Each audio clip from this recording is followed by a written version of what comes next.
नमस्कार, 4 TV news देख रहे हैं आप और मैं हूं आपके साथ शिवम दुबे। 4 टीवी न्यूज के खास कार्यक्रम देवभूमि उत्तराखंड में आप सबका स्वागत। बुलेटिन की शुरुआत करेंगे और सीधे रुख करेंगे खबरों की ओर। देहरादून में आगामी कांवड़ यात्रा को लेकर शासन प्रशासन पूरी तरीके से सतर्क हो गया है। हर साल यात्रा के दौरान हुड़दंग मचाने वाले कांवड़ियों को नियंत्रित करने के लिए इस बार पहले से सख्त रणनीति तैयार की जा रही है। 27 जून को 5 राज्यों के उच्च अधिकारियों की बैठक बुलाई गई है, जिसमें सुरक्षा और समन्वय पर चर्चा होगी। गढ़वाल मंडलायुक्त विनय शंकर पांडे ने कहा कि धार्मिक भावनाओं का सम्मान करते हुए नियम तोड़ने वालों पर कार्रवाई सुनिश्चित की जाएगी। देहरादून एसएसपी अजय सिंह ने बताया कि इस बार यात्रा के लिए विशेष रूट तय किए गए हैं। डाक कांवड़ के लिए विकासनगर, पोंटा साहेब, सहारनपुर और मसूरी रूट पर बाईपास मार्गों को प्राथमिकता दी जाएगी। शहर के भीतर भारी वाहन और कांवड़ियों की एंट्री पर पाबंदी रहेगी, जबकि संवेदनशील इलाकों में जलाभिषेक से पहले ही फोर्स की तैनाती की जाएगी, ताकि यात्रा शांतिपूर्ण और व्यवस्थित रूप से संपन्न हो सके। नहीं, देखिए, ऐसा है कि ये कांवड़ यात्रा हमारे नेबरिंग 5 स्टेट्स को से अफेक्टेड होती है, चाहे वो हरियाणा हो और दिल्ली हो, पश्चिमी उत्तर प्रदेश हो, हिमाचल के लोग भी इसमें आते हैं। तो इन सभी प्रदेश के वरिष्ठ अधिकारियों के साथ 27 तारीख को एक इंटर स्टेट हायर लेवल की एक मीटिंग रखी गई है और उसमें सारे इश्यूज़, चाहे वो डीजे का इशू हो, कांवड़ की ऊंचाई को लेकर इशू हो, और एक एसओपी बनाने की बात की गई है। चूँकि वो श्रद्धालु होते हैं तो पुलिस उनके साथ अपराधियों जैसा व्यवहार नहीं कर सकती और हमारा भी एक रहता है कि अतिथि देवो भव, तो उनका हम समझा बुझाकर सम्मानपूर्वक जो भी हम कर सकते हैं करते हैं। हाँ, लेकिन ये सही है कि अगर कोई लॉ एंड ऑर्डर का इशू होगा और कोई ऐसी स्थिति होगी तो पुलिस अपनी सख्ती से भी पेश आएगी और उसमें कोई कोताही नहीं बरती जाएगी। कांवड़ का पावन पर्व जो है नेक्स्ट मंथ से शुरू हो जाएगा, जिसका जो डाक कांवड़ बेसिकली कहते हैं, जो हमारे लिए, हमारे जो देहरादून को अगर मैं देखता हूँ परिप्रेक्ष्य में, तो हमारे आषाढ़ी बैरिया सहारनपुर से, विकासनगर साइड, जो पोंटा साइड और से जो आते हैं डाक कांवड़िए, वो जनरली ऋषिकेश जाते हैं और ऋषिकेश के बाद जल लेकर वो जलाभिषेक के लिए अपने गंतव्य को रवाना होते हैं। साथ ही साथ जो पौड़ी में जो मंदिर में भी वहाँ जाने के लिए, जो जलाभिषेक के लिए जो वहाँ पर बहुत सारे ऐसे आते हैं कांवड़िए जो ऋषिकेश के मार्गों से ही ऊपर पहुँचते हैं। तो और कुछ ऐसे भी हैं जो मसूरी मार्ग का प्रयोग करके वहाँ गंगोत्री के लिए जल लेने जाते हैं। तो शहर में कहीं भी जो इस तरह के डाक कांवड़ की जो बात है वो एकदम प्रतिबंधित है, और जो भी रूट निर्धारित है बाईपास के थ्रू अगर वो ऋषिकेश जाना चाहते हैं तो वो जा सकते हैं, बट शहर के अंदर से मसूरी होकर गंगोत्री जाना हो या अन्य कहीं जाना हो तो वो एकदम प्रतिबंधित।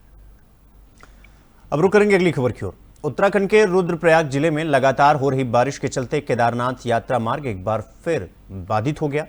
कोतवाली सोनप्रयाग क्षेत्र के मुनकटिया के पास पहाड़ी से मलबा और पत्थर गिरने के कारण शटल सेवा के उपयोग में लाए जाने वाला मार्ग पूरी तरीके से बंद हो गया।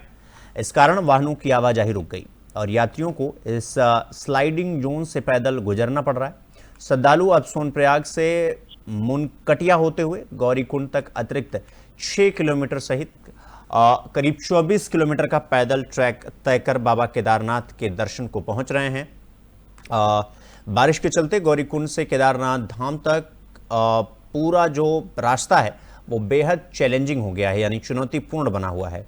प्रशासन ने श्रद्धालुओं से अपील की कि वो मौसम का पूर्वानुमान को ध्यान में रखते हुए यात्रा करें और पुलिस द्वारा जारी निर्देशों का सख्ती से पालन करें, ताकि किसी भी तरह की अनहोनी से बचा जा सके।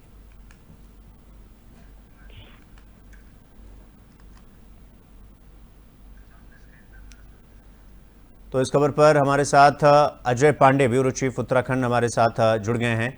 अजय जी, ट्रैकिंग को लेकर श्रद्धालुओं को 24 किलोमीटर पैदल ट्रैक तय करना पड़ रहा है। क्या कुछ सुरक्षा का इंतजाम किए गए हैं? क्या कुछ तैयारी देखने को मिल रही है? देखिए, उत्तराखंड में मानसून सीजन की शुरुआत हो गई है और ऐसे भारी संख्या में जो तीर्थयात्री चारों धामों में पहुंच रहे हैं, को लेकर शासन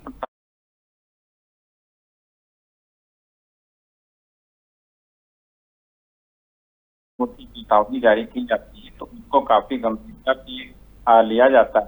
और तमाम यात्रियों को पहले ही लोग उनके रहने खाने की जो व्यवस्थाएं हैं वो की गई हैं और उनको रोका जाए ताकि जब मौसम फिर सही हो उसके बाद वो आगे की यात्रा के लिए भेजा जाता है। क्योंकि अभी मौसम विभाग ने प्रदेश के कई क्षेत्रों में बारिश की चेतावनी जारी की है और भारी से बहुत भारी बारिश हो सकती है। उसमें देहरादून, बागेश्वर और नैनीताल जिले शामिल हैं। और जैसा कि केदारनाथ धाम यात्रा इसमें काफी सुचारू ढंग से चल रही है और काफी लोग केदारनाथ धाम में दर्शन किए जा रहे हैं, लेकिन इस समय मुनकटिया के पास लैंडस्लाइड होने की वजह से जो मुख्य मार्ग है वो अवरुद्ध हो गया है और दूसरे मार्ग से यात्रियों को भेजा जा रहा है और वो नहीं अजय जी ये जो मुनकटिया का रास्ता बताया जा रहा है जिसपे कहा जा रहा है कि पहाड़ी से मलबा गिरा और पूरा रास्ता बंद हो गया, शटल सेवा पूरी तरीके से प्रभावित हो गई। सवाल ये है कि सुरक्षा के दृष्टिकोण से क्या कुछ तैयारी की गई है, क्योंकि अंततोगत्वा श्रद्धालु तो जानने से मतलब बाज नहीं आएंगे, वो तो जाएंगे, लेकिन उनकी सुरक्षा की जिम्मेदारी तो सरकार की है ना। उसके लिए प्रशासन कितना कुछ तैयारी करके रखा हुआ है, क्या कुछ ध्यान में रख रहा है, किन पैरामीटर्स को लेकर आगे चल रहा है? हाँ जी, हाँ बिल्कुल। देखिए आपने बहुत अच्छा सवाल किया है कि देखिए यात्री जब अपने घर से निकलते हैं तो उनका एक ही उद्देश्य होता है कि जिस धर्म में वो जाना चाहते हैं वहां पर जाके ही वापस आए। बहुत सारी होती हैं प्रशासनिक अधिकारियों के पास, प्रशासनिक अमले के पास, वो तीर्थयात्री को जब रुकने का प्रयास करते हैं तो तमाम जगह पर तीर्थयात्री रुकते नहीं है और उनके अंदर का जो भाव है वो यही है कि वो अपने आराध्य देव के दर्शन करने के लिए पहुंचना चाहते हैं। लेकिन बीच में उनको रोका जा रहा है, तमाम लोगों को रोका गया है और जो लोग बीच रास्ते में फंस गए हैं उनको ही आगे की यात्रा के लिए भेजा जा रहा है। वहां पर जिस जगह पर लैंडस्लाइड हुआ है वहां पर रुकने की कोई व्यवस्था नहीं है। ऐसे में जो तीर्थयात्री बीचों बीच में है उनको आगे भेजा जा रहा है और तमाम जो तीर्थयात्री केदारनाथ से दर्शन करके वापस आ रहे हैं तो उनको दूसरे रास्ते से आगे गंतव्य के लिए भेजा जा रहा है। जहाँ तक सुरक्षा की बात है तो देखिए सुरक्षा को लेकर के पहले से ही तमाम इंतजाम किए गए हैं। प्रशासन के अधिकारी मौजूद हैं, कई अधिकारियों को जो जिम्मेदारी दी गई है वो लगातार मॉनिटरिंग कर रहे हैं। मुख्यमंत्री पुष्कर सिंह धामी भी लगातार अधिकारियों से उनको दिशा निर्देश दे रहे हैं और उनकी फीडबैक ले रहे हैं।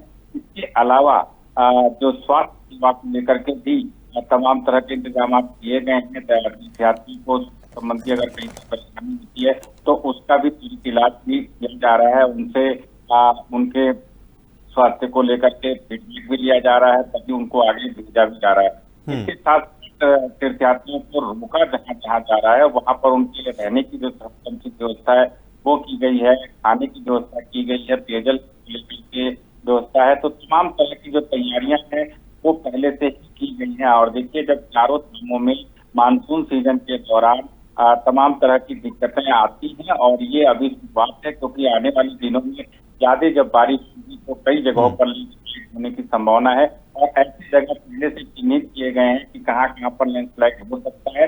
तो उन जगहों के लिए काफी सतर्कता भी बरती जा रही है। SDRF, NDRF, जिला प्रशासन के जो अधिकारी हैं, PWD के अधिकारी हैं, वो आपस में समन्वय बनाकर चल रहे हैं और जो रास्ते अवरुद्ध होते हैं अवरुद्ध रास्तों को खोलने का प्रयास किया जाता है। इसके अलावा मौसम विभाग की ओर से जो चेतावनी जारी होती है उसको भी काफी गंभीरता से लिया जा रहा है।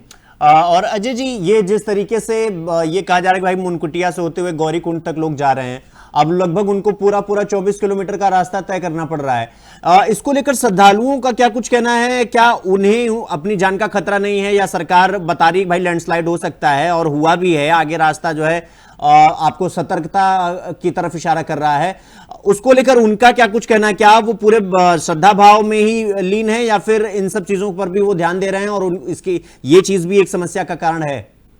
देखिए चार धाम यात्रा में जितने भी तीर्थयात्री आते हैं वो अपने आराध्य देव के दर्शन का उद्देश्य उनका प्रमुख होता है। चाहे बर्फबारी हो या किसी भी तरह की दिक्कतें हो वो गंभीरता से नहीं लेते हैं। सिर्फ उनका एकमात्र उद्देश्य होता है कि वो दर्शन करके कैसे आए। और ये है कि प्रशासनिक अमले को बहुत बार समझाने में दिक्कत होती है।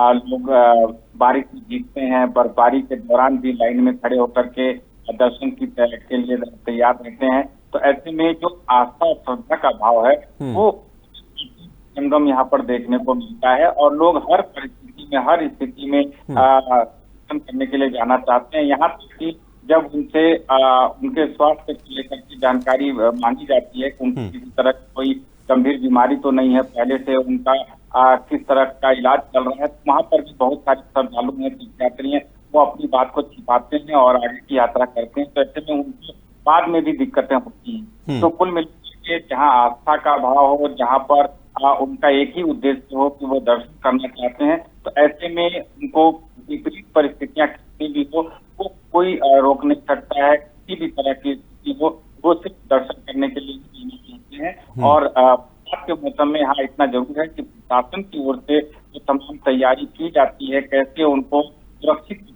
यात्रियों को, वो प्रमुखता से उस पर काम भी किया जा रहा है। और यही वजह है कि जितनी जगह है जहाँ पर पिछले समय में जब तमाम व्यवस्था की गई है कि अगर कहीं विपरीत परिस्थिति होती है, आपदा जैसी स्थिति आती है, तो प्रशासन के लोग कैसे करेंगे, उसको लेकर के लगातार देहरादून से भी मॉनिटरिंग हो रही है और रुद्रप्रयाग हो रही है। और चारों धामों में अधिकारियों को जो जिम्मेदारी दी गई है, वो लगातार अपने अपने माताओं से फीडबैक ले रहे हैं।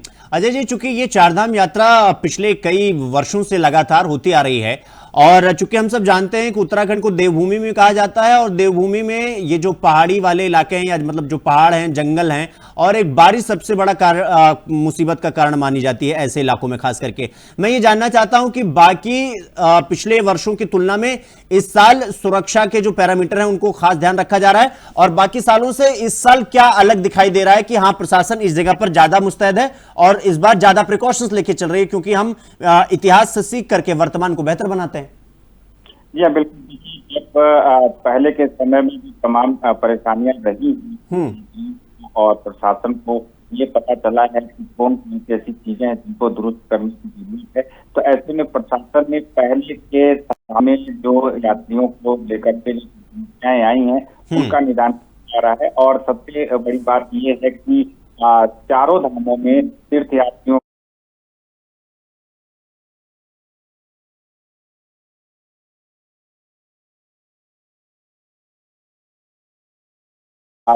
भेजा जा रहा है ताकि वो वहां पर जाकर अपने दर्शन कर सकें आसानी के साथ।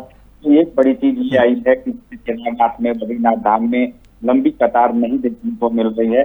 इसके अलावा इस बात को लेकर के भी मॉनिटरिंग की जा रही है कि जो तीर्थयात्री जा रहे हैं दर्शन करने के लिए, अगर उनका ठीक नहीं है तो उनको बीच में रोका जा रहा है। तमाम तीर्थयात्रियों को वापस भी भेजा गया है और तमाम ऐसे तीर्थयात्री रहे हैं जो जिनका इलाज किया गया है, जिनको करने के बाद ही आगे की यात्रा। ठीक है अजय जी, बहुत बहुत धन्यवाद आपका हमसे जुड़ने के लिए और इस खबर पर विस्तार पूर्वक जानकारी हमारे साथ साझा करने के लिए। तो आपको बता दें कि मनकुटिया के पास जो मलबा था उसके गिरने की वजह से रास्ता बंद हो गया है। हालांकि प्रशासन लगातार उस मलबे को हटाने में लगा हुआ है। तो खबरों में आगे बढ़े उससे पहले आपको सीधे लाइव कुछ दिखाते हैं, प्रसारण नासा से सीधे आपको हम लाइव दिखाते हैं।